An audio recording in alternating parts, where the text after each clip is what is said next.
Hello, யாரு? தன்ராஜா? யோ, நம்ம மதுரை தெற்கு சட்டமன்ற தொகுதி 71வது வார்டு பாலரங்காபுரம்.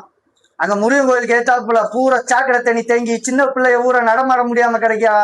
நாளைக்கு வேற சுற்றுப்பயணிகள் வராங்க, அதை ரெடி பண்ணி விடு. அப்படியே பின்னாடி தெருவு, 2வது தெருவு, அந்த சின்ன பிள்ளைய படிக்கிற ஸ்கூலுக்கு முன்னாடி பூரா அங்கேயும் சாக்கடை தண்ணி ஊரம் தேங்கி கிடைக்கியா. மழலை பள்ளிக்கூடம், மழலையர், அதாவது சின்ன சின்ன குழந்தைகள் படிக்கக்கூடிய பள்ளிக்கூடம் இருக்கு. அதே மாதிரி அங்கிட்டு இருக்க ஒரு உடைப்பும் ஏற்பட்டு ரோட்ல தண்ணியா தேங்கி நிக்குது. மழலையர் பள்ளிக்கூடம் அதையும் பார்த்து விட்டுறியா? அப்புறம் நம்ம வில்லாபுரம் பாலம் விண்டு கிடக்கு. வரும்போது நம்ம மாடல் ஸ்டைல்ல பேட்ச் ஒர்க் பார்த்துட்டு ஃபிட்டிங் பண்ணிட்டு வந்துரு. ஐயோ பா.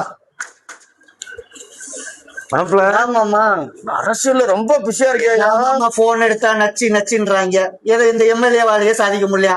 வில்லாபுரம் பாலத்தை கூட நம்மளத்தான் பேட்ச் ஒர்க் பார்க்க சொல்றாங்க, பொழந்து கிடக்குறத. அங்க உங்க கட்சி நிக்கலையா மாப்பிள்ள? மதிமுக ஆமா, நிக்கிறது மதிமுக இருந்தாலும் சின்ன நம்ம தானே பார்க்க வேண்டியது இருக்கு. ஆமா, நீங்க ஜெயிக்க வைக்க போறீங்க மாப்பிள்ள. இது என்னடா அடியே, போன வயிறு பிஞ்சு 5 வருஷம் ஆச்சு. ஏன்ட்டே உங்க கதையை ஓட்டிக்கிருக்க. நீங்க ஏண்டா உங்க மதுரை தொகுதி எம்எல்ஏல நீங்க ஆக முடியாது. அந்த எம்எல்ஏ சீட்டை விட்டு எந்திரிங்க. பிஜேபி சார்பா நிக்கிற எங்க ராமசீனிவாசன் ஜெயிச்சுக்குவாரு. நீ சொல்ற பிரச்சனை தொகுதி பூரா இருந்துதான் தொலையுது. அவர் எல்லாத்தையும் சரி பண்ணி மக்களை பாத்துக்குவாரு. எந்திரிச்சு கிளம்புங்க.